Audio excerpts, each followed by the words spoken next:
Hello दोस्तों, मेरा नाम मनीष कुमार है। ठीक है, और आपका स्टडी पावर हब में स्वागत है। आज हम लोग जो भी नोटिफिकेशन आया था उसको लेके हम लोग डिस्कशन करेंगे। जैसे कि यूपी पुलिस कांस्टेबल का ये नोटिफिकेशन है। टोटल वैकेंसी ओवरऑल कितनी है?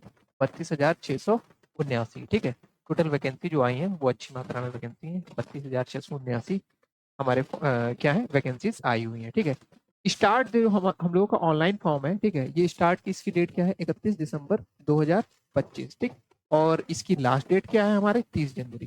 तो आज की डेट में अगर हम लोगों की 24 तारीख हो गई है तो कुछ ही डेट हम लोगों की बची हुई है। ठीक है, कुछ ही दिन बचे हुए हैं तो हम लोग इसको फॉर्म को कंप्लीट कर देंगे। फी पेमेंट की लास्ट डेट यही 30 जनवरी ही है। ठीक है, तो इसमें ज़्यादा कंफ्यूज होने की ज़रूरत नहीं है। ठीक है, तो ये दोनों 30 जनवरी डेट है। ठीक है, एडजस्टमेंट डिपॉजिटेड फी डेट 2 फरवरी। ठीक है, जो भी हमारा जैसे कि कुछ जैसे मान लीजिए हमारे कुछ पेमेंट हो जाता है, उसका जो का वैलिड होके नहीं आता कि अभी पेमेंट आपका फाइनलाइज नहीं हुआ है, तो उसकी 2 फरवरी है, कोई इशू नहीं है, उसमें हो जाएगा। ठीक है, एग्जाम डेट की बात करें, अभी अनाउंस नहीं हुई है। ठीक है, एडमिट कार्ड जब एग्जाम डेट अनाउंस हो जाएगी तो उससे पहले कुछ दिन पहले क्या होता है, आपका एडमिट कार्ड जनरेट होता है। ठीक है, रिजल्ट डेट, अब ये तीनों चीज तो कहने का मतलब जब तक हमारे एग्जाम डेट नहीं आएगी तब तक ये दोनों चीजें।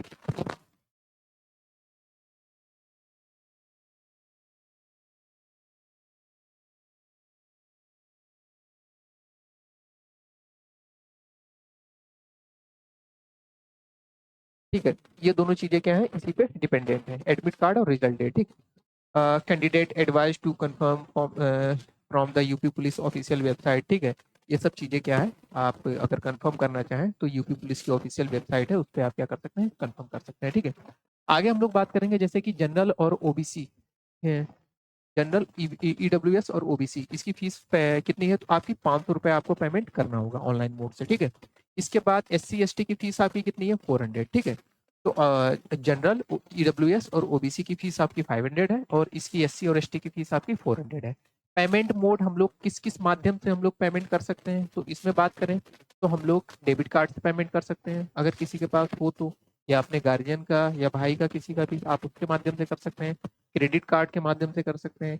ये दोनों कार्ड होते हैं, जनरली जरूरी नहीं है सभी के किसी के पास हो। ठीक है, उसके बाद हमारे पास ऑप्शन क्या है, इंटरनेट बैंकिंग से कर सकते हैं, और आईएमपीएस। आईएमपीएस तो अगर हम लोग जैसे बात कर लें तो आईएमपीएस मतलब जैसे होता है ना, हम लोग जैसे गूगल पे या फोन पे यूज करते हैं। ठीक है, तो उसमें क्यूआर होता है, उसके माध्यम से भी क्या कर सकते हैं हम लोग, जैसे कि क्यूआर की अगर हम लोग बात कर लें, क्यूआर के माध्यम से भी हम लोग क्या कर सकते हैं, इसका पेमेंट कर सकते हैं। ठीक है, फिर कैश कार्ड या मोबाइल वॉलेट। ठीक है, जैसे कि हम लोग मोबाइल वॉलेट बात करें, जैसे फोन पे, गूगल पे, जैसे कि पेटीएम का, इसके क्या होते हैं, खुद के वॉलेट भी होते हैं। ठीक है, जिसमें हम लोग पैसा क्या कर सकते हैं, रख सकते हैं, तो उसके माध्यम से भी पेमेंट हो सकता है। ठीक है, तो ये तो हम लोगों ने बात की।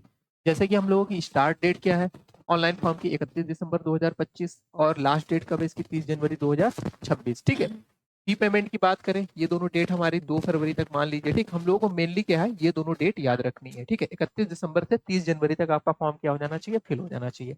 अभी कुछ ही दिन बचे हुए हैं तो आपको देर देर ना करते हुए, ठीक है, अपना फॉर्म क्या कर लेना है, फिल कर लेना है। ठीक है, बात करें ये हमारे नोटिफिकेशन एग्जाम डेट की अभी तो अनाउंस नहीं हुई है, आगे आने वाले दिनों में अनाउंस हो जाएगी। ठीक है, जब हो जाएगी तो हम आपको क्या करेंगे, अपडेट करेंगे। ठीक है, तो ये दोनों चीज, एडमिट कार्ड रिजल्ट डेट, जब तक नोटिफिकेशन नहीं आएगा एग्जाम नहीं होगा।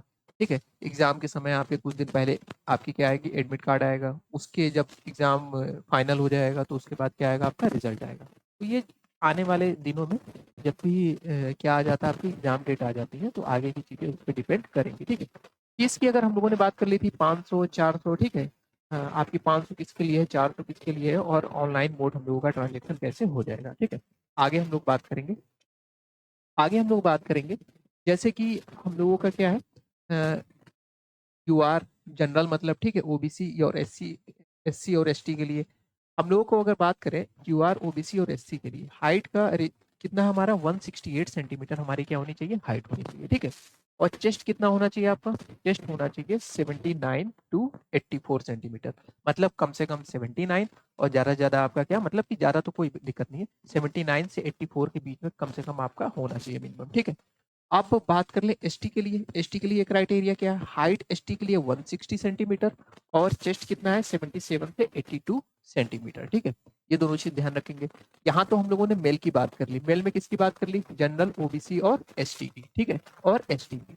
अब बात करेंगे फीमेल में, किसकी, महिलाओं के लिए हम तो महिलाओं के लिए बात करें तो यूआर मतलब जनरल, ओबीसी और एससी के लिए हमारी हाइट कितना चाहिए 152 सेंटीमीटर, और मिनिमम वेट कितना चाहिए हमारा 40 केजी। यहाँ पे आपका चेस्ट का कोई क्राइटेरिया नहीं है, ठीक है। तो हम लोग का क्या है, हाइट है और आपका वेट है। हाइट है आपकी 152 सेंटीमीटर और वेट कितना है आपका 40 केजी, ठीक। एसटी के लिए अगर हम लोग बात करें महिलाओं के लिए, एसटी में महिलाओं के लिए 140 सेंटीमीटर क्या है हाइट है आपकी, और मिनिमम वेट वजन कितना चाहिए 40 केजी। तो अगर हम लोग बात करें जनरल, ओबीसी और एससी और एसटी के लिए, दोनों में वजन कितना महिलाओं का होना चाहिए 40 केजी का वेट होना चाहिए, ठीक है। अब बात कर ले पोस्ट नेम, ठीक है। यूपी पुलिस कांस्टेबल की ये पोस्ट है, इसकी वैकेंसीज आई हुई है, ठीक है। एलिजिबिलिटी क्राइटेरिया मतलब कि आपको कम से कम न्यूनतम कितना पास आउट होना चाहिए, 12th पास आउट होना चाहिए, कम से कम 12वीं का आपका एग्जाम क्या होना चाहिए, पास होने चाहिए आप, ठीक है। और कोई भी जैसे कि from a recognised board in India, Bharat में कोई भी बोर्ड है जो गवर्नमेंट द्वारा क्या है आपका प्रस्तावित है, उसके अनुसार आपका 12th का एग्जाम क्या होना चाहिए, पास आउट होना चाहिए। मेल की बात करते हैं, अब यहाँ रेस की बात होगी। रेस डिस्टेंस कितनी चाहिए, कितनी कितनी और कितने मिनट में चाहिए, टाइम ड्यूरेशन। जैसे लड़कों की बात करते हैं मेल में, तो लड़कों में क्या चाहिए 4.8 किलोमीटर 25 मिनट्स में क्या करनी पड़ेगी आपको, दौड़ना पड़ेगा। फीमेल की बात करते हैं तो फीमेल में कितना है 2.48 किलोमीटर, मतलब लड़कों के मुकाबले आधी रेस, ठीक है। और टाइम आपका कितना है 14 मिनट्स, ठीक है। तो टाइम कहने का मतलब इसमें जैसे कि इसका 25 मिनट्स है और लड़कियों का कितना है 14 मिनट्स, ठीक। तो इन दोनों चीजों को आप ध्यान रखेंगे। आगे हम बात करेंगे, आगे बात करेंगे जैसे सिलेबस क्या है। जैसे सिलेबस में बात कर ले, यूपीएसआई का सिलेबस और हमारा क्या है यूपी कांस्टेबल का सिलेबस, दोनों का सिलेबस लगभग सेम है, ठीक है।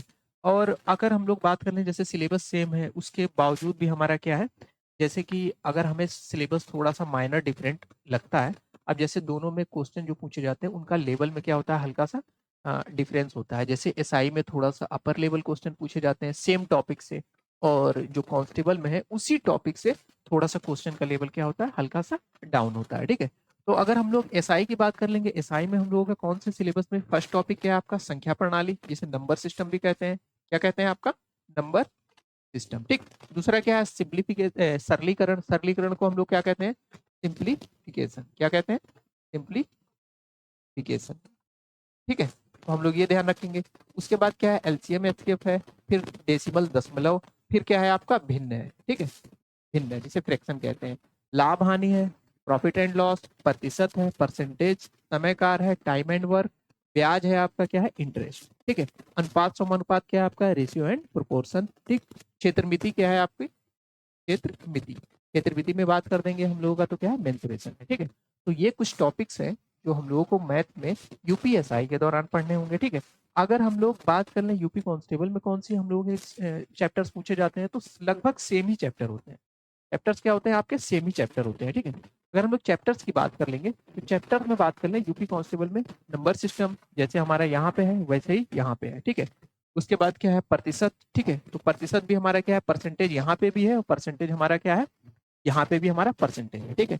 और लाभ हानि की बात कर ले, लाभ हानि इसमें भी कांस्टेबल में भी है और आपका लाभ हानि क्या है यहाँ पे भी हमारा है मेंशन, ठीक। अनुपात की बात कर ले तो अनुपात हमारा कांस्टेबल में भी है और अनुपात हमारा क्या है यहाँ पे 10th नंबर पे यहाँ पे अनुपात है। तो हम लोग बात करें सारे सिलेबस एकदम मेनली आपके क्या है यूपीएसआई और कांस्टेबल के सेम है, बस क्वेश्चन का पैटर्न थोड़ा अप थोड़ा डाउन होता है, ठीक है।